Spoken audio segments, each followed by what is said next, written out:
Hey, what's up, guys? Welcome to Choppa History today. We have a special guest, um, Kyle Petty.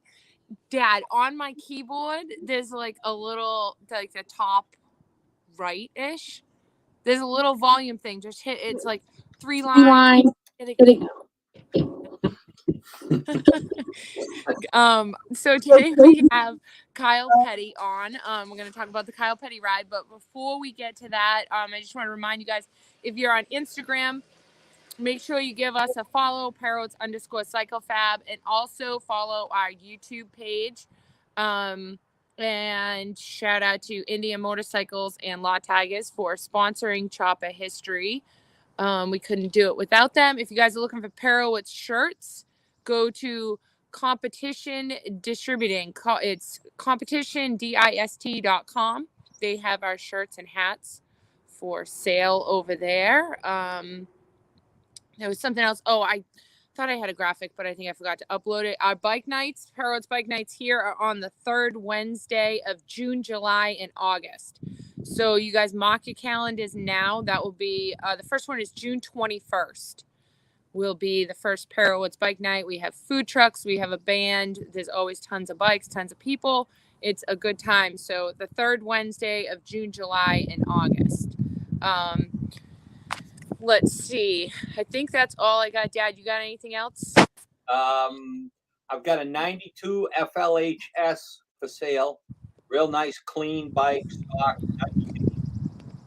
Just did tires and went over the whole thing. Everybody's 500. Great bike to ride. Okay, so let's get to our show. Let's add on Kyle. Hi, Kyle. Hey, you listen. Your dad's trying to sell a bike, and you just blew him off. You just blew that off. You just blew. He's I got a nice bike. Yeah, so sure. Let's get to Kyle. Let's get to Kyle. Let's cut to the chase. How we doing today? I am doing great, man. I am in the Charity Ride office in the motorcycle in our office.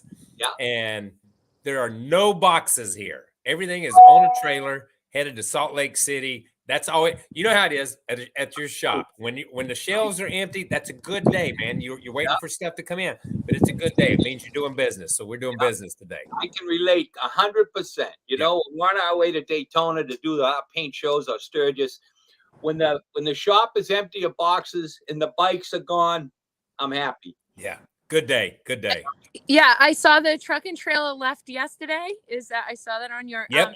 Everything's headed down the highway.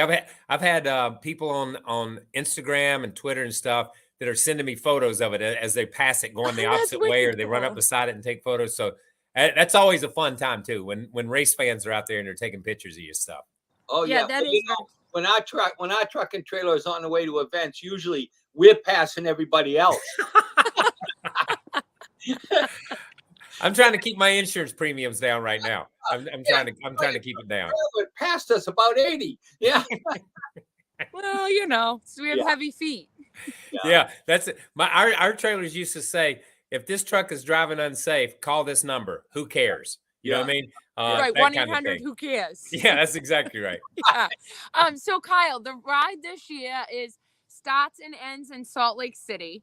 I am antsy to visit the Bonneville Salt Flats because I haven't been back in a couple years. So I can't tell you how excited I am to have some salt under my feet again. What are you looking most forward to? Okay, so a couple of things. Listen, I'm looking forward to going to the Salt Flats too. And I really am. I've been out there just a couple of times. Never when. Sorry about that. I hit my computer. Never been out there when there was competition like you have. But I've stopped through there a couple of times. We stopped one time, and I will say this, Dave, you'll appreciate this. This guy showed up with a car that they took to the Salt Flats, and they ran it in a 2 or 3 mile circle. And they ran it, and they ran it. I'm going to get all this wrong. The only part I'm going to get right is one piece. Okay. They ran it with a driver. They put a driver in it, and they ran it in a circle. It just ran a circle. This car had to be 25 or 30 feet long. It had two, they did it in the late 30s, early 40s, something like that, way back. It had two Cadillac engines with the cranks connected in the engine. So it wasn't an 8-cylinder, it was a 16-cylinder, but they were two separate blocks.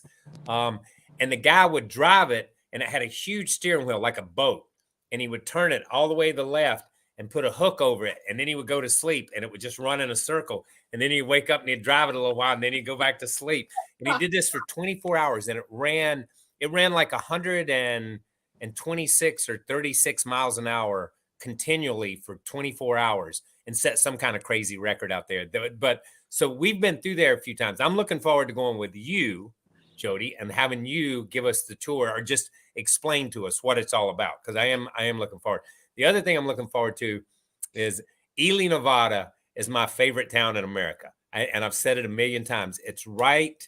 There's a sign right outside of town that says it's Highway 50. It says the loneliest road in America. Highway 50 runs from the Golden Gate Bridge to Ocean City, Maryland.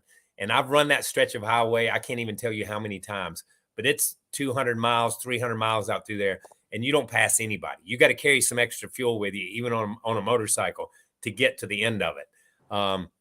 So Ely's cool. Vegas, I can take or leave. Cedar City's pretty cool. Cedar City's a pretty cool city, and so is Moab. So I'm looking forward to that. And in Tonopah, we're going to go out in the desert on 4-wheelers. So I'm looking forward to that. But Ely and going to the Salt Flats with you, that's my two big things. Yeah, I'm looking forward to the loneliest highway too. I just want to take a picture in front of the sign. I'll tell you, crazy story. So one year I rode back and forth from North Carolina to California 7 times by myself, back and forth, just for races and for doing stuff. So one year I left Ely and I'm headed out across Nevada there, and I see it, and I look up ahead, and I think somebody's walking in the middle of the road. And the closer I get, sure enough, there's this guy walking, and he's got like a big jogging stroller, like a baby stroller. He's got all his stuff in it. So I went past him, and I'm like, that's too good a story. I got to figure out what this guy's doing out here. So I loop around and I come back, and he's walking across America. He had left the Golden Gate Bridge. He had a friend who had a child that was sick, and he was walking across America on Highway 50 to raise money for him. And so I stopped and talked to him a little bit, and just learned, just what you're doing, how's it going. I took a picture with him with my camera. This is pre-social media. Okay, so that's how long ago it's been. So I took a picture of him and some of that stuff. He took a couple of photos with me. He had a thing. So I come back the same way, like 7 days later. So I start calculating in my head. He said he could go 20 or 25 miles a day. He's doing this. He's resting in the middle of the day when it's hot. So I said, he should be right along in here. So I start looking for him. And sure enough, I find him. You saw him? He's off to the side of the road. He's got his jogging thing, and he's got a tent set up, and he's laying up under it because it's the middle of the day. It's really hot. And I stopped, and I said, man, you've made a lot of progress. And he said, man, hell, I didn't know you were Kyle Petty. And I said, what do you mean you did? I said, I just stopped to see what you were doing, man. He said, I sent those photos when I got to Ely.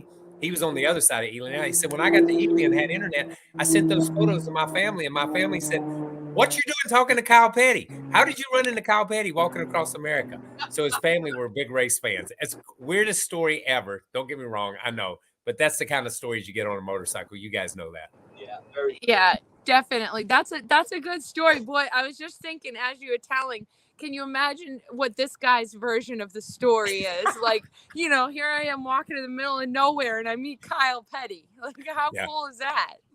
Listen, it is crazy. When you get out there, Jody, and when we start down that highway, I want you to just think, my gosh, what was the guy doing thinking walking across here? I mean, it's crazy. It's incredible.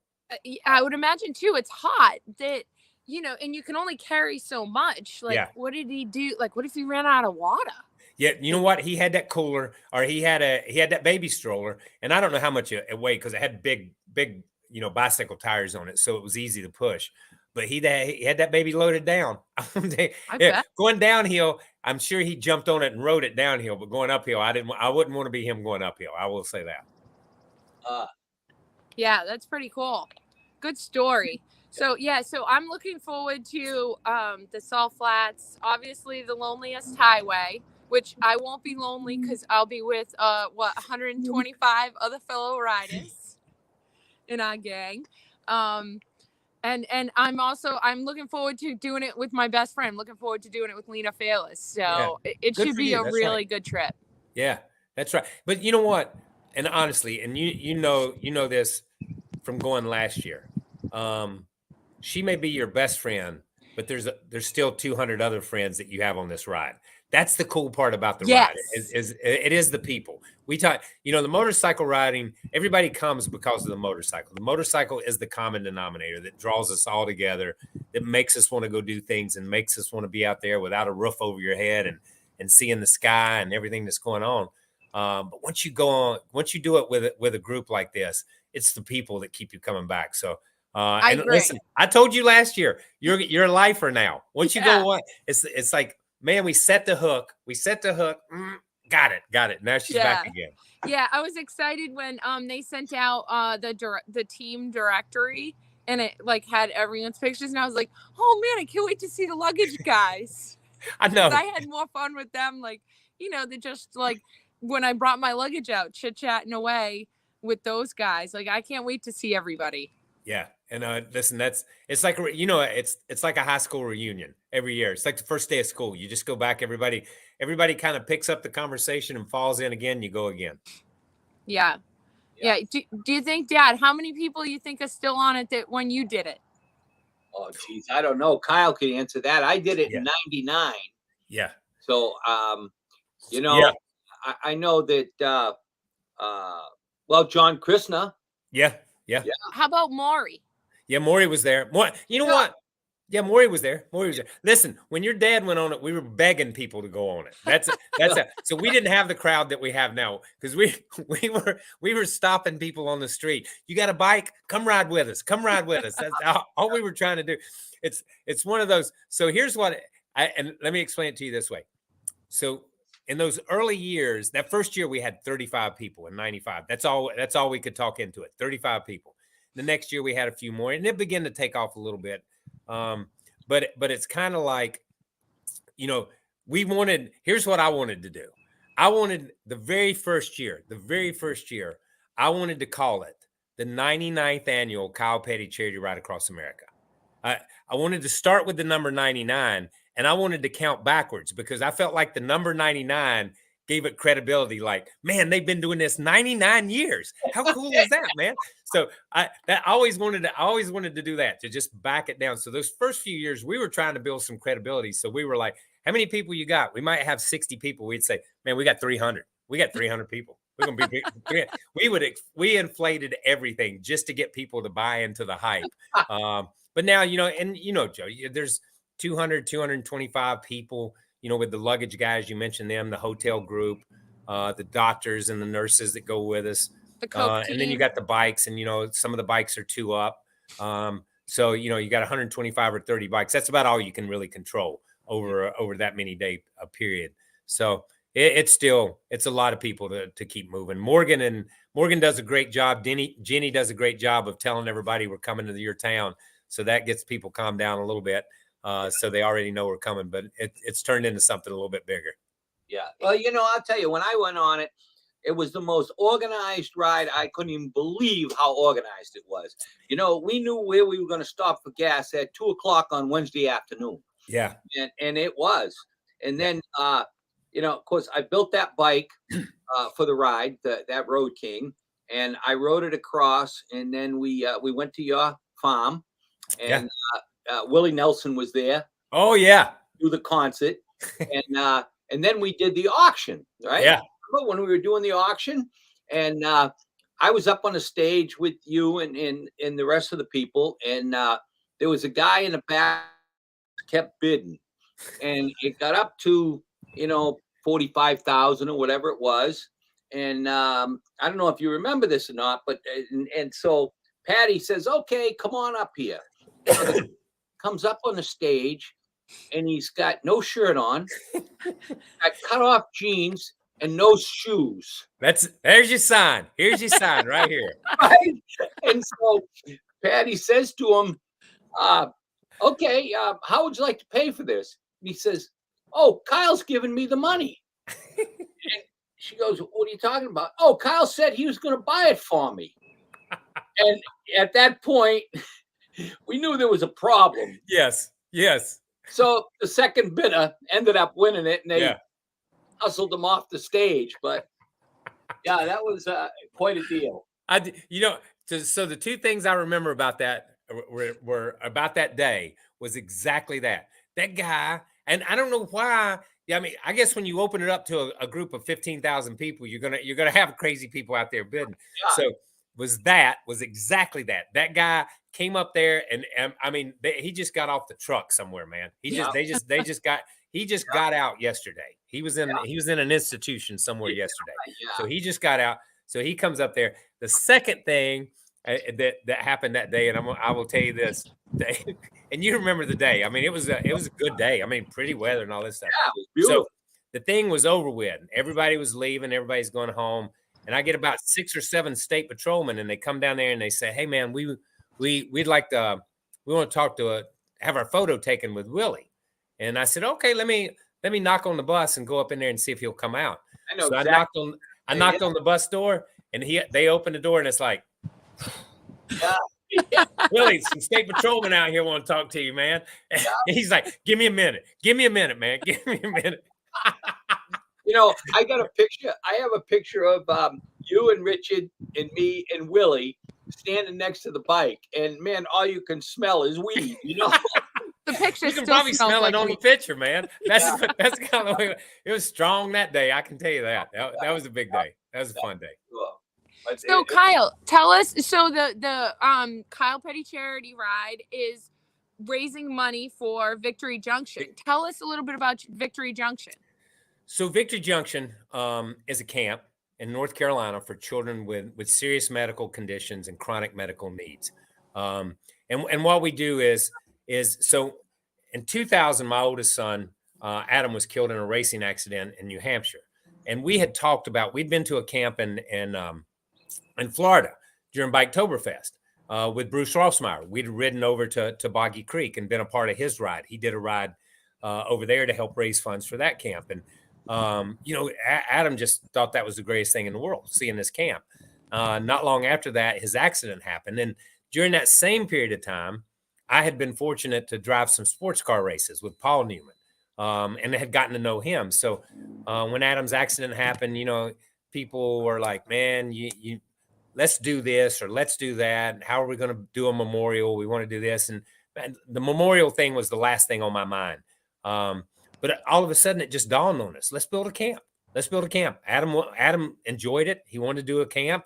So I called Paul, and, Paul came down and talked to us, and we started the camp, and the camp's been running. This is our 20th year for the camp, 27th year for the ride, 20th year that the camp will be open.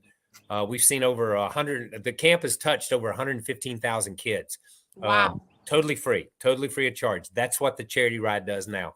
We are the largest continuous donor to the Victory Junction camp. We see kids with certain forms of cancer, gastrointestinal disorders, craniofacial disease, certain blood disorders, asthma, diabetes. A lot of these kids spend 20 or 30 days or 40 days a year in the hospital. That's how sick they are. But they come to camp and they can do a ropes course. They can swim. They can fish. They can do everything any other kid can do at any other camp. It's just under medical safe environment. It's under the Serious Fun group of camps. And I think there's 7 or 8 of them in the United States now. There's, what is it? Hole in the Wall Gang is up in Connecticut, up that way. And that's the original camp, and it's modeled after that. Yeah. Now, where is the camp? It's in Level Cross, North Carolina, the center of the universe. That's where I'm from. So it's in Randleman, Level Cross. My dad had some land, and he gave us about 60 or 70 acres of land on the backside of his property on another little side road. And listen, we're from the country. These are roads. These are not streets. These are roads. So it's a side road. And so we built the camp over there. So we've seen kids from all 50 states and from 7 foreign countries. So we're pretty proud of the kids that come. And during the ride, a couple of kids came out last year, Jody, and This year, Yeah. we're going to have 3 or 4 kids that will come out during the ride this year to just say hello and talk to everybody. And it's kids from all over, correct? Yes, yes, They're all not of just we from built North the Carolina. camp. You know, the camp was built. It's kind of like your business, okay? And you know, we built the camp for North Carolina and basically South Carolina and part of Virginia, and thought we would see kids from there. But because of racing, then you race in California, you race in New York, you race all over, and race fans began to know about it, and they wanted to send a child they knew or something. So we started seeing kids from all over. And it's just like your business. You started in one area, and the next thing you know, you're shipping stuff to California and to Seattle, Washington, and down to Florida. You ship everywhere. So it's not just a local business, it becomes a national business. And that's kind of the way camp was. We started it as a local camp, but it became a national camp. We were, and let me say this: it was just named one of the 90 best camps in America in Newsweek magazine. So that was a huge honor for us to be named one of those camps. I'll bet. Is there a way for like our viewers to make a donation to the camp? Yes. Yeah. Listen, you can, you know, anytime you can go to Victory Junction, victoryjunction.org. Okay. And find out how to make a donation, how to volunteer time, I tell people all the time, this is the kind of camp we run. When you're from North Carolina, this is what you do. We will take any donation. If you've got a pig, we'll make barbecue. Send it on down, baby. Send it on down. We'll take any donation. That's the kind of charity we are, because anything that makes the days better for these kids, that's a big deal for us. Yeah, wow, that's great. You know, it's great to be able to do that. You know, we've done a lot of charity stuff, and it's pretty gratifying when you can, you know, see where all this money goes. Yeah. But that's listen. If anybody knows about charity and that part of it, it's you guys. It's your family, and the industry you're in. The motorcycle community is the most caring, giving community of any community. Listen, I grew up in a racing community and started riding motorcycles because of Don Tilley and guys like that. And the next thing I know, man, we're doing toy runs. We're helping a family whose house is burnt down. You're helping somebody else. You know, you're just constantly out there on the bike doing something to help make life better for somebody else. And that's one of the things I think that was most gratifying to me, to be able to ride motorcycles and to be able to give back, and know that everybody else that rode a motorcycle, you didn't have to sell them on the idea. They already had that idea. They already knew what they were capable of. So Motorcycle community. Yeah. we have Kyle. We have somebody that asked, what about a child that is in remission but is still going through surgery? Yes. Yeah. Always, man. We don't. Here's what we do. We try to see. Now, I'm going to say this. We try to see the sickest of the sick children. You know, and because we move them to the front of the line. Sorry, because most of the time they get moved to the back of the line. It's like I tell people. These are a lot of kids that we see at camp are kids that we see, kids that have been that have the scars of being in a fire, of being burned. You see kids in wheelchairs with juvenile rheumatoid arthritis. The kids that never get chose to play sports and do things, those are the kids that get moved to the front of the line at camp. And you know, and I tell people this, and I say it about myself. I went to school with a little boy that had asthma, and he could never play outside when we would play outside. And it's almost like he became known as the little boy with asthma, but his name was Tommy. But we never called him Tommy. He was just a little boy with asthma, and they become their disease. When you come to camp, you get to be who you are. You get to be called by your name, Jody, Dave. You get to be called by your name. So for us, you know, we want everybody to come. So even if we have a spina bifida week or a Crohn's week, and the child that you mentioned, if they can't come that week, we have what we call a hodgepodge week, a couple of those where we just bring every kid that can come to camp, and we try to make that happen. So yes, please have them just go to victoryjunction.org and talk to the camp recruiters, and they'll put them on the list and get them down there. Okay. Yeah. So let's go back to the ride for a minute. So your dad is coming on the ride, the King.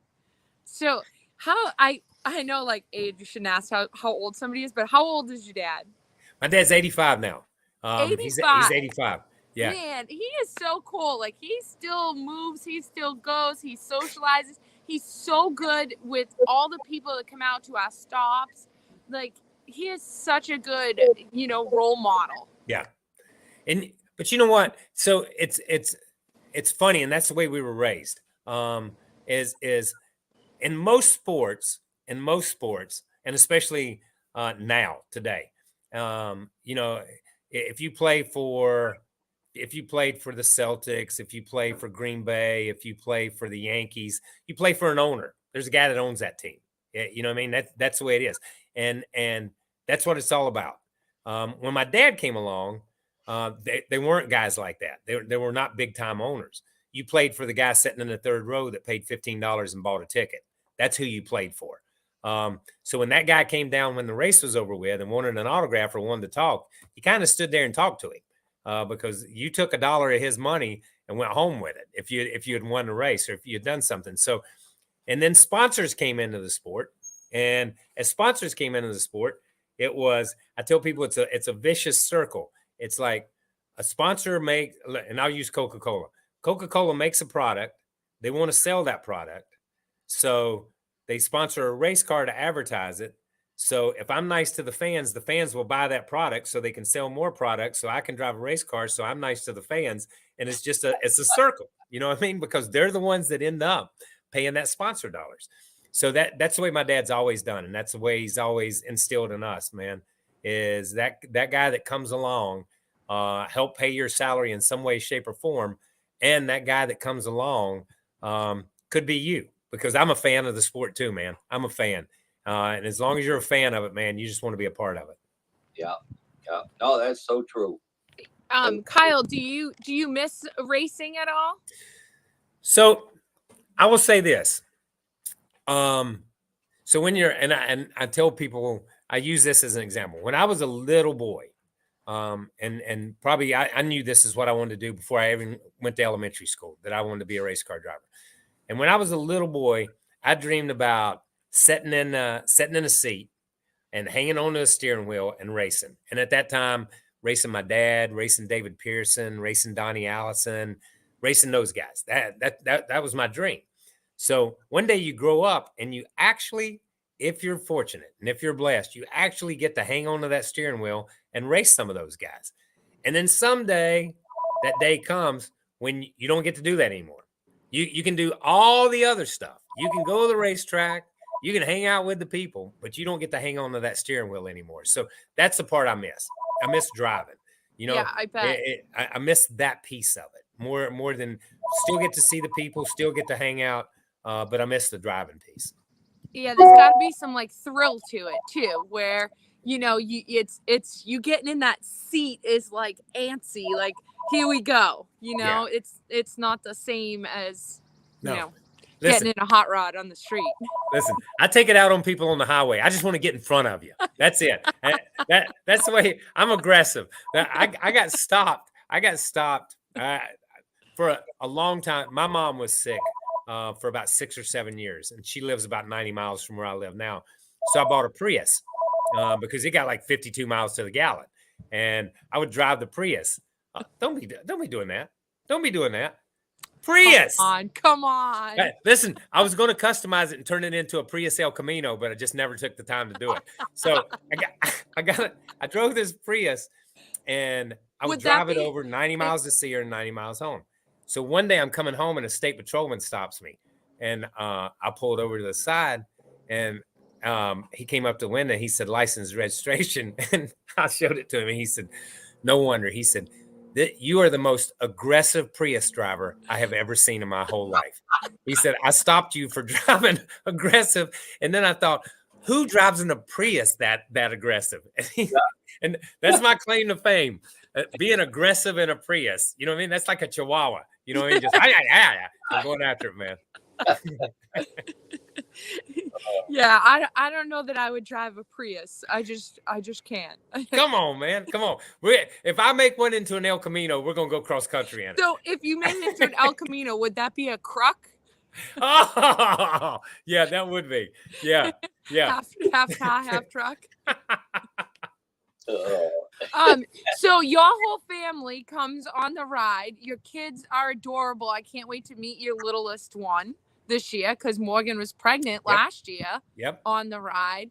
And as well as your sister comes along. I think it's so great that here you guys are this huge notorious family, like, the Petties, but you guys are regular people and Yeah. I mean, that is just so cool. Like you will sign anything for anybody. You say hi to people. You stop at random strangers on the loneliest road to ask them what they're doing. Yeah. It's very cool to be a part of your family. Well, thank you very much. And I appreciate that. But honestly, I feel the same way about you guys. You know what I mean? You're just regular people. You know what I mean? I've seen Dave's bikes and books for forever. Seen the paint, seen the way he customized stuff. When I first got into bikes and stuff, and it was like, man, I'd love to be able to be I always wanted to be a fabricator. If I didn't drive a race car, I was going to be a fabricator. I spent hours and hours welding and with an English wheel and stuff, making fenders for race cars for my dad and stuff. And I built his seats when I was 15, 16 years old. I started building the seats in the cars that he raced in. So that was always big to me. So, and then I meet you guys and it's like, they're just regular people, man. They just go and do the job. The job you have, it just happens to be a job that people look to and admire the work you do and the craftsmanship you put in it and the things you do in life. And that's the same way with us. I tell people, and I've always used this example. We grew up in rural North Carolina, and everybody I knew was a tobacco farmer or a dairy farmer. And that's where we grew up. And we just happened to have a farm that raised race cars. That's what we did. We were still farmers. We just had race cars. You know what I mean? But it's still that mentality. Yeah, you know what I mean? It's still that mentality. So that is, we have been very, very blessed to be in this position. And don't ever think that we don't think about that all the time and never take it for granted. yeah. Well, we're people that just love motorcycles. That's right. And like you say, that's the common bond. And that's what it boils down to. It's not because you're a famous race driver or I'm a painter. It's because we all love motorcycles. Yeah. Yeah. It's that, it's that, and that is the one thing. And I tell people all the time, it's if you have a passion, you connect with somebody else who has that same passion. You know what I mean? I don't care what your politics are. I don't care what your race or ethnicity is. Makes no difference. It's about the passion for what you're doing. And that's why racing is the way it is. And that's why being a motorcyclist and riding motorcycles, that's why it is the way it is, man. I fell in love with a motorcycle. And my dad got me my first motorcycle when I was 5.5 years old. He never, ever did I have a go-kart my whole life. He never allowed us to ride in a go-kart. He said a go-kart will get you hurt really bad, but a motorcycle will teach you respect for speed and your ability to control speed because it'll put you on the ground when you run out of ability. And he was exactly right. You know what I mean? I will tell you this though, 1969, 68, 69. When he won Daytona one of those years. Anyhow, they gave him a Plymouth Roadrunner. And my sister, I would have been 7 or 8. We drove it to the end of the road every day to get on the school bus. We were the only kids that drove a car about 1.5 miles. Little 7-year-old driving a car like this. I get up. We'd lock it. We'd park it at the end of the road, lock it, get on the school bus, go to school, and then we'd come home and get in the car. But never had a go-kart. Could not have a go-kart. That's pretty cool. And I think that, like what you said, it's a passion. And so for us, my dad and I, we don't think twice about it because this is what we love to do. And, like you said, your farm just consisted of race cars. Our farm consists of motorcycles. That's what we do. So we do it, I don't want to say naturally, but we do it naturally because it's what we love. I mean, it's what we invest in. It's what our business is. It's what's provided us cool experiences and life. And, we're lucky to do this stuff and share it with people. Yeah. And when you love it like you do, you never have a bad day at work. Some Absolutely. days are better, but there's never a bad one, man. There's No, never a bad. And you never dread waking up in the morning and going in and doing that because that's what you love to do. yeah, I look forward to going to work every day, Yeah. every day. Yep. Well, good or bad. Good for you, man. Good for Yeah, you. like we say, this isn't work. That's You know, right. we go to the shop. Yeah. It's not- so it's not work. I will tell you. So I drove for a number of years. I drove for a guy named Felix Sabatis, and he built this big, elaborate race shop. And he made me an office. He built me an office, and it had a desk, man. I had a couch, and I had this big case with some trophies and stuff and behind it and stuff. And I'll never forget, man. We walked up the steps to this office, and he said, "Here's your office." And I said, "Thank you." And he said, "You want to go in and walk around?" And I said, "No." And he said, "Why not?" And I said, "Because once you have an office, it implies that you have a job. And I've never had a job in my life, so I don't want an office." So they used to have meetings in that office, Dave. I swear, they used to have meetings, and I would stand outside in the hall and listen, but I would not go in the office No kid. because I never wanted a job. He was so mad every time he'd tell somebody, he said, "This is supposed to be Kyle's office, but he won't go in." I never went in that office. I drove for him for 8 years and never stepped foot in that office. Jeez. Okay, so we have a question over here. Mike Woodyshek wants to know, what was your favorite track to race on? So I loved road courses. I will tell you that. I loved, we used to race at Riverside, Watkins Glen, Sonoma. We only run a few when I came along. But Daytona was my favorite track. And I think it's because there's so much history there. There's so much history for our sport. So much history for speed records. Daytona, if you go back, and we were talking about Bonneville earlier, if you go back, Daytona was almost like the Bonneville of the first part of the century. They came from England. Sir Malcolm Campbell with the Bluebird. They came from England to run on the beach to set speed records because the beach was so wide and so hard packed. And then stock cars started racing on the beaches in the late 30s.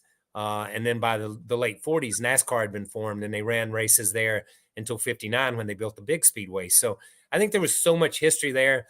And when you're a kid from North Carolina and you grow up in a racing family, you are led to believe until you're about 15 or 16 years old that the only place the Atlantic Ocean touches the United States is Daytona Beach, Florida. So I always went to Daytona thinking at least I get to see the ocean. So that was always my best place. Yeah, I just recently, which I saw you at, went to my first Daytona 500. Yeah. And what a cool experience. It's just, I feel like it's so patriotic just being there and being a part of it. And I know, Dad, you've been there for Daytona 500 as well. So it's on my bucket list. So it's cool that I got to go and do it this year. Yeah. Listen, I look up, I'm getting ready to do a TV thing, and I look up, and there's Jody in the garage area, and I'm like, oh my gosh, she's in the garage area. She's everywhere. So that was cool. It's always cool when you go for the first time because you don't really know what to expect. So everything's new and everything's exciting. It's always cool for me after going to it so many years. It's always cool to go with somebody who's going for the first time because you see things new.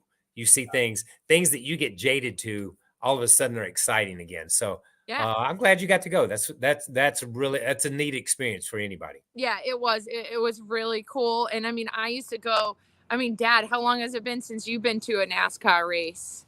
I know. I was going consistently. I was doing, I don't know how many races every year. Yeah. And I was spoiled, you know what I mean? But I haven't been to a race now in probably, 6 or 8 years, I think. Yeah. I just did some stuff with a guy and from ZMAX. Mm-hmm. He was saying, geez, why don't you come to Laconia, Loudon. Sit up with us. And I'm like, yeah, maybe I will, I like sitting watching it on TV in my living room, though. You know what I mean? Absolutely. Listen, I like watching it within arm's length of a refrigerator. Also, I will tell you that. Okay, so I will. I love that you still. Yeah, I love that you still call it Laconia because I call it. I will refer to it as Laconia up there, and somebody's like, "What are you talking about?" I'm like, the racetrack. in New Hampshire. And they're like, I don't understand. And it's but because you've been going up there for that long. But last time I really remember, and I know you've probably been to more races, but you brought I think you had a motorhome or something in Texas in the owner's lot there one time with Bill Davis over there close to there. We left that night after we left one night. You were out in the parking lot because we left and we were riding to Phoenix. We left Bill Davis, myself, man, who else was with us? There, 4 or 5 guys. Kenny Strader was with us. We all left when the race was over with and rode west because we were racing in Phoenix next week. But I remember you had a motor coach in there in the lot for a while. Yeah. That might have been the last time I was at Texas. You know, I was going to Texas when Click was around. Yeah. You know, I went to, the race in Texas pretty much every year. But, that's because Click was an ambassador for the Texas Motor Speedway because of Eddie Gossage, man. Right. Of course, Click was just an ambassador in general for whatever he wanted to be an ambassador for. He could do it. Is Eddie coming on the ride this year? Yep, Eddie's coming. Good. They're leaving. I think Maury and those guys are leaving Saturday. I think they're leaving Saturday, and they're going to meet Eddie somewhere out in Oklahoma or something like that, and then they're riding the rest of the way out to Salt Lake. Now, is Eddie still running the Texas Speedway? Nope, he retired 2 years ago. I think he retired 2 or 3 years ago. And man, he's just living the Eddie Gossage life in Texas right now. So he's doing good. He's got a couple of grandkids, 2 or 3 grandkids. So you can only take so much of that all the time. You got to get out of it at some point in time. Eddie was like, yeah, it's time for me to leave. So he's retired. He's doing great though. He's doing great. Yeah. So we have another question. Somebody wants to know if you liked running at Bristol, and according to you, it was a fish pond. Nope. See, okay. Now let's play correct this. Okay, so here's the thing. So here's what happened. I love Bristol. I have always liked Bristol. I liked it when it was asphalt. I liked it when they went to concrete. Everything about Bristol I like. Okay. The racetrack that he is referring to is Darlington, South Carolina. I used to say, love the people, hate the track. They have a motto. They had a tagline that said, Darlington, too tough to tame. I had a bunch of T-shirts printed up that said, Darlington, too cheap to pave, because they would never pave the place. And I got in a wreck there one day, and I was so mad. I told them they should fill it up with water and have stadium bass fishing. Since stadium bass fishing was the next great thing, they should have just stadium bass fishing. I still think it's a great idea, but I can't get anybody to fill up a racetrack with water. But I still think stadium bass fishing has got a future. Now, are they still racing in Darlington? Yep, they run once a year. They went away from there for a while. They moved that race to California. They moved the dates. But they did something really cool. When they came back to Darlington, it's a throwback weekend. So almost every team will pick a team from the 50s or the 60s. They'll paint their cars that way. They'll wear uniforms that way. So it's a little bit of nostalgia about Darlington, because Darlington's had been on the schedule since 1950. It was the first super speedway that NASCAR had. So they still run there once a year. Did they ever repave it? They've repaved that place. I think the place has been there 70 some years, and they've only ever paved the place like 3 times in 70 some years. And listen, I know you guys got bad highways where y'all live. Okay, I've been up there. I know. So think about a racetrack that you have to race on that gets paved once every 35 years. It's a rough place to run. Yeah, right. No, and, Bristol was always one of my favorites. Yeah, I love going to Bristol. Yeah, it's a fun place. The first time I went there, I was in the infield, and Buster handed me some earplugs, and I'm like, "What am I doing with these?" He says, "You're gonna need them," and it was true. I definitely needed them. Yeah, Bristol is so loud that even when you put earplugs in, when you go back to the hotel, it's still that just that dull thud and roar inside your head, man. It is. It's almost like the noise. It's like being in a drag race. The sound is so overwhelming, and it almost gets physical. You can almost feel it in your body hitting you. It's a loud place, but it's a great race. It's always a great race. No, I always love that place. So speaking of rough tracks and bad pavement, you came to Sons of Speed this year in New Yes. Smyrna during Daytona for your first time. What did you think of those races, the antique circle track races? You know what? I think that, and I came home, and I'm Don't tell me I'm nuts. No, I'm not. Listen, I'm looking for a bike. I'm looking for a bike. That's how pumped up I was. That was quite possibly, and I'm not just blowing smoke. I told Billy this. I told the people from Northern Tools and Equipment, one of the coolest events I've ever been to be able to walk around and look at the bikes and to talk to the riders and to talk to the people with the bikes, the interaction with the fans, because the fans were there to see the bikes too. You know, it's like it is, the bikes are the stars. You know, you get to ride them and you get to do it, but the bikes and talking to the people, it was a great event. I know we had a couple of accidents and things happen, and you get into the flow of the show and stuff, but man, what a great concept and what a great event. And I really, really enjoyed it. And I told Billy and told Darcy, you know, from Northern Tools and all of them, listen, I'll come back anytime. I'll come back and wave the flag. I'll come back and be the spectator.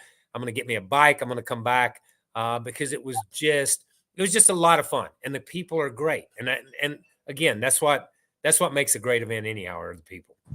Yeah, I agree. And it's just so unique, you know, Yes. with going in circles on 100-plus-year-old motorcycles with no brakes. Yeah, I thought about it the whole time I was standing there.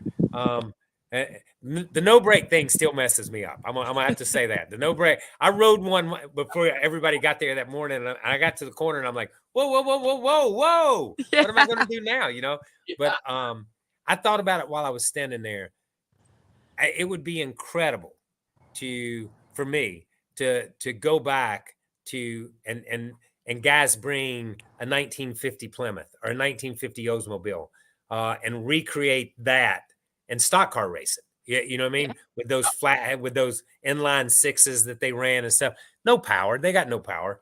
But just to watch those cars on the racetrack and to watch how they rolled over and to do that. It's the same way with these motorcycles, to watch the way these motorcycles, to look at the shock travel that was non-existent. Yeah. You know, and the rigid. I mean, it's absolutely, it was just, everything about it was just over the top. It was so much fun.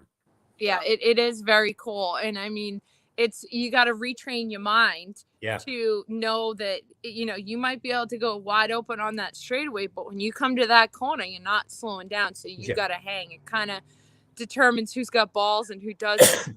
You know. And here's the deal. Even though New Smyrna is a little bit banked, when you get to run at about 40 or 50 miles an hour, it looks like it's flat and like you're going to topple over the other way. Yeah. It doesn't look like it's got any bank in it. Yeah. Yeah. When you're walking down it, it's steep. But when you're on that bike, and I mean, I know I think of it, I don't think of it as banked, you know, because I know that, like, I know where I got to be on that track going in circles, and you don't even think about it being banked. So here's my deal. And I have mentioned this already. So I'll go ahead and throw it here. I'm trying to, I want Billy and to hook him up with Marcus, and I want them to run one of those at Bristol. I'd love to see one of those things at Bristol, man. Yeah, I'm in. I'll ride it. Because Bristol is more like a velodrome, more like what the old board tracks were and what the bike tracks for bicycles are, but what the old board track racers were for motorcycles and stuff. It would be so flipping cool to see those bikes on that bank. Yeah. How old is Bristol? Like, has that track been around a long time? Bristol's been around since the 60s, since the early 60s. Okay. Early mid 60s. Most racetracks, honestly, like Wilkesboro was built in, I guess, the late 50s or so. Martinsville was built in the late 40s. But most of the places we run were built in the 60s or early 70s. And then there was about a 25 year gap, and they started building them again in the late. They probably started building them again in the late 90s. California was built, Kansas was built, Texas. Some of those racetracks were built in the late 90s, early 2000s. Yeah. Okay. How about that racetrack? There's a new racetrack in Iowa. Yeah. Really? Yeah. Iowa of all places. It's outside Des Moines. It's probably 60 miles an hour outside Des Moines. It's a copy of Richmond, of the racetrack in Richmond. Who did that track? Do what? Who did that? Who built that track? Rusty Wallace helped build it. The guys that I tell you who built it. You know the guys From that Featherlight, own right? Featherlight Trailers. Yeah, what was- Conrad and Conrad. those, Yeah, Conrad and those guys. His family built the thing. yeah. So Conrad and those guys built it. So that they were the original investors. I think they finally sold it to. I don't know if NASCAR owns it, but NASCAR runs it. I know they run it now. They pretty much promote it and run it as one of their events. But Conrad and his family built it. Yeah, I did a show there. Yeah. I don't know, me and Jay Allen, as a matter of fact. I don't know, maybe a couple years after it was built. Yeah. You know? It's a nice place. Yeah, very Yeah. nice. It is. It is exactly what you think. It's like Field of Dreams. Build it and they will come. It's out in the middle of a cornfield. It honestly is out in the middle of corn country. But by God, when they say they're going to have a race, whether it's an Indy car, whether it's a truck race, an Xfinity race, they pack them in from miles around to come to that place. Do they? Yeah. Yeah. So we have a couple of Sons of Speed races watching on here, and they all say they're in if we go to Bristol. So Yeah, we gotta make that happen, Kyle. Listen, I told Billy I was going to work on it. I've already mentioned it to Marcus, and I'm trying to figure out when we can sit down and legitimately like talk it out and thrash it through. Now, we're not going to fill that place up. Don't think, because it seats like 160,000 people. So I don't think we're going to get 160,000 people. Yeah. But there was a great crowd at New Smyrna. Great crowd at New Smyrna, man. I was totally blown away by how many people came out. And again, I love that event more than Morgan, and you know Morgan, but Morgan got tired of me talking about it for about a week after. So all I did was wear my Northern Tool stuff and have my Sons of Speed stuff. So it was cool.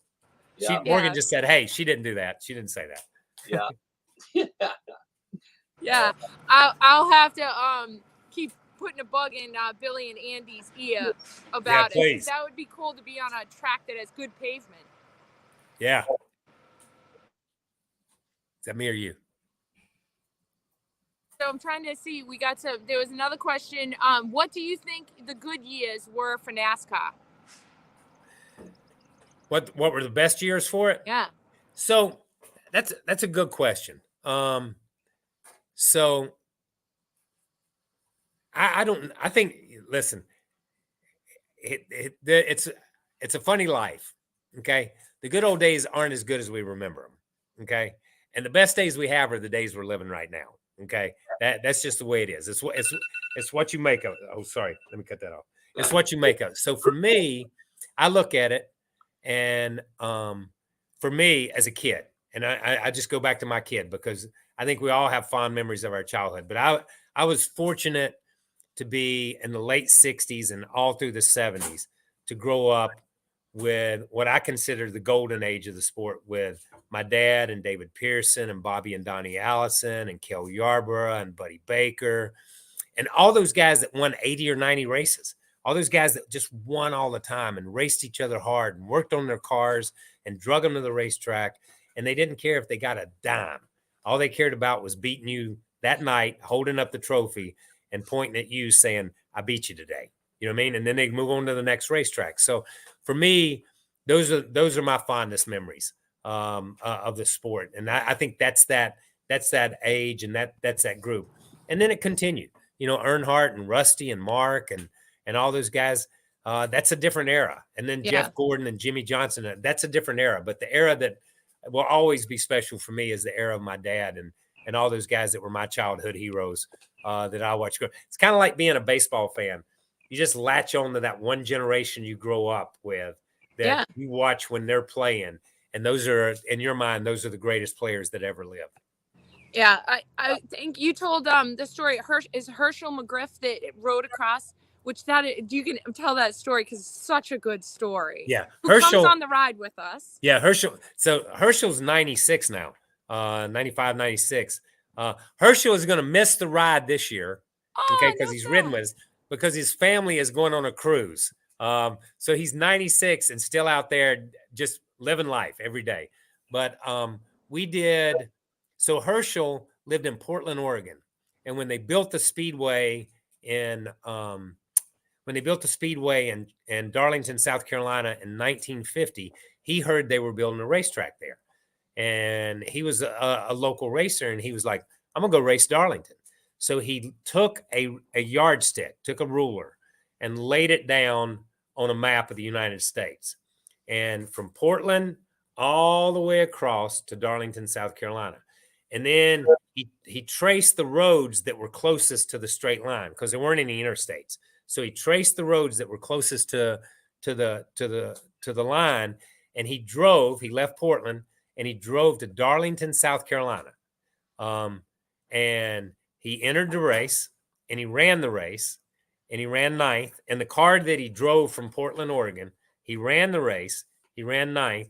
He slept in his car when the race was over with, spent the night in his car, slept on the back seat of his car, and got up Monday morning and turned around and drove all the way back to Portland. And was in that very first race. And I laughed about it when they inducted him into the Hall of Fame and I was doing some stuff. I laughed about it because I thought while I was standing there on stage with him, Herschel McGriff did that in 1950. And now he's in the Hall of Fame, the NASCAR Hall of Fame. Also in 1950, a 12-year-old Richard Petty stood on pit road and watched his dad race in that same race. That's and he's cool. in the Hall of Fame too. Wow. So I didn't know that. Yes, so that just fascinates me. You know what I mean? That fascinates me that the sport is still so young that you can go back and tap into those things. But you know, when Herschel was there out there just digging, running ninth in the race, my dad was standing on pit road and saw Herschel do it. And that's crazy that they both end up in the Hall of Fame. What kind of car was Herschel driving? He was in an Oldsmobile. And he said he didn't think he was going to make it across country because he kind of ran out of money for fuel, even though fuel was like 18 cents a gallon. You know what I mean? Yeah. But he spent every dime he had to get the thing across country. And then found a local guy who gave him a little money to run the race, to put some gas in it. But he ran the whole race on one set of tires, and then turned around and drove home on that same set of tires.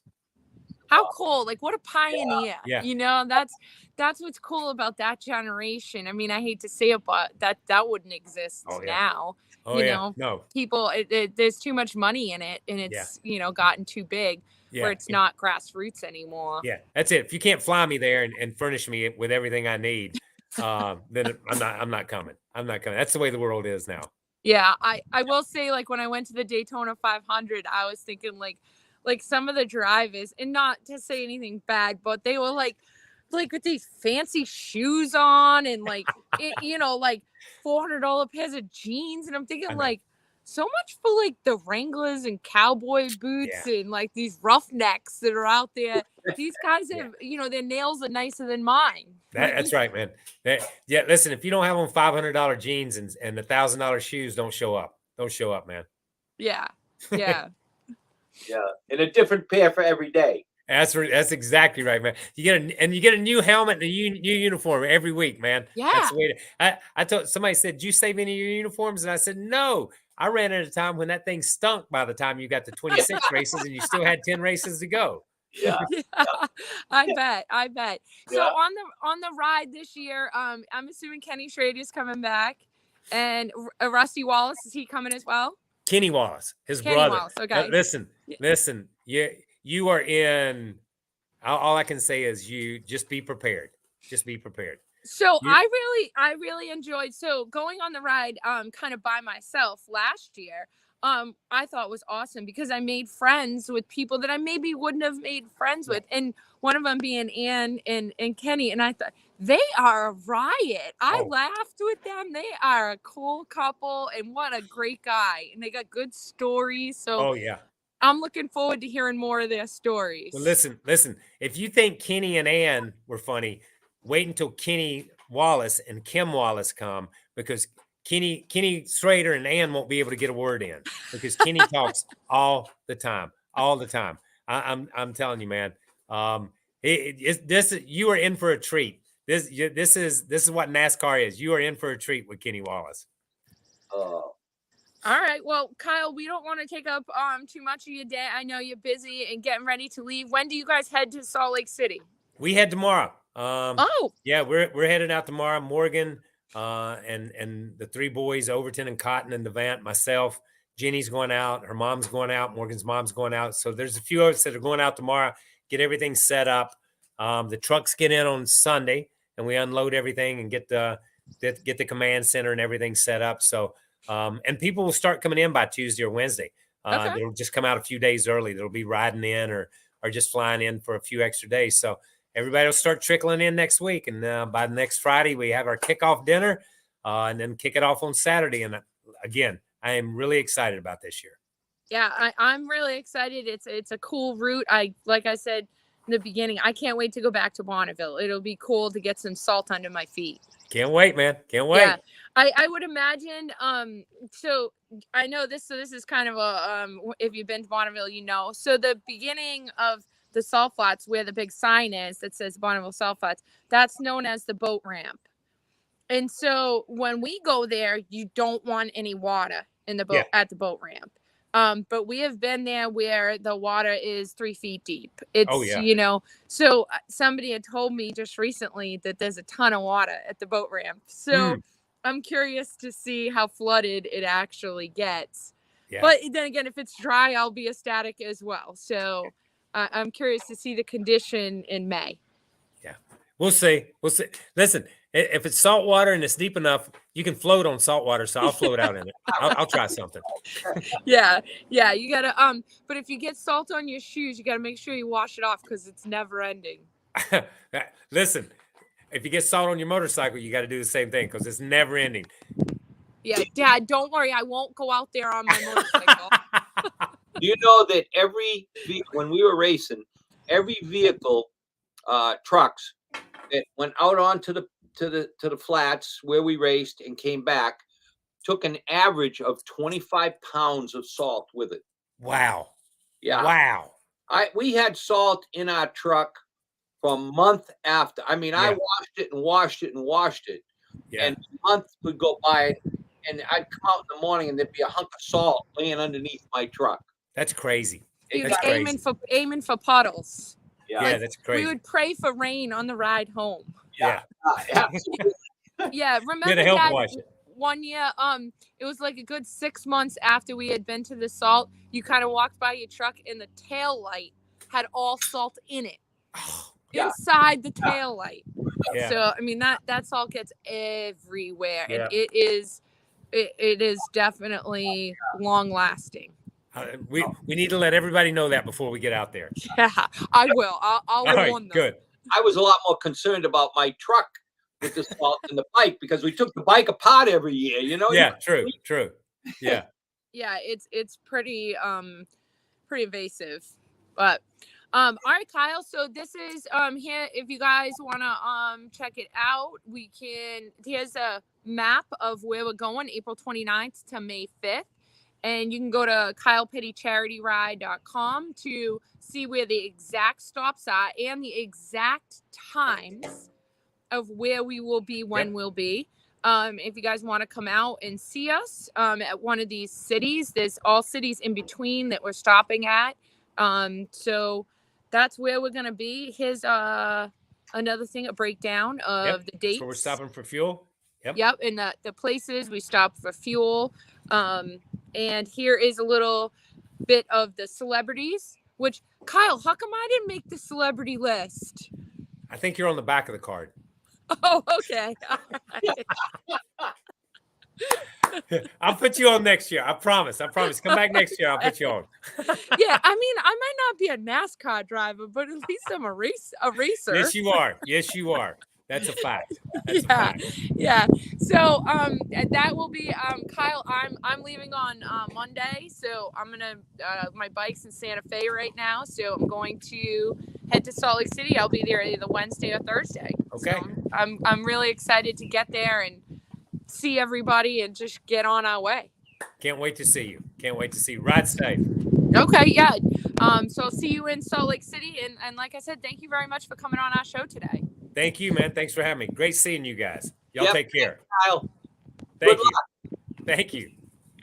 All right, guys. So that was our show today, brought to you by Indian Motorcycles and Law Tigers. Big shout out to Kyle for coming on today. If you guys want to follow us along next week and the week after, you can go to KylePittyCharityRide.com, and it has the exact route, the times, and they are anal. When they say we're going to be there at 2 p.m., we are there at 2 p.m. So make sure you're not late if you're coming out to see us it'll be like a week and a half. Next Friday and next Saturday is when we leave. So come on out and see us. If you want to make a donation to the Victory Junction, it's victoryjunctioncamp.org. And like I said, thank you guys, everybody, for tuning in and commenting, asking questions. I think that's it. Dad, you got anything else to add to it? No, it was a great show. Kyle is an awesome guy, and we just see next week. Next week you'll be doing the show from the ride, right? Yeah, next week I will be live from Salt Lake City. So from the start of the ride, and then we'll have to figure out what we're going to do the following week when we'll actually be on the ride, which Thursday of that week, Dad will be at the Legends Museum. So it'd be really cool to do it from there. That will be very cool. Yeah. So which I should have brought that up, that we're going to the Legends Museum right outside of Salt Lake City that Rick Salisbury owns. So I'm looking forward to that as well. Yep. Okay. All right. Thank you guys for tuning in. And once again, thank you to Indian Motorcycles and Law Tigers for sponsoring Chopper History. Make sure you guys keep posting comments, like, share, and also all these videos are now on Spotify, iTunes, any place that you listen to podcasts. So if you miss an episode, you can go back. We usually post them within a day or two of us airing them. But you can go back and listen. Last week we had Jay Allen. That video is up, as well as the week before that we had Danger Dan. That was an awesome show. Dan's got some really cool stories. So make sure you go back and listen to those on either Spotify, iTunes, Pandora, wherever you listen to podcasts. They're on there. So I think that's it. Thank you guys for tuning in. We'll catch you guys next week. Okay. See you next week.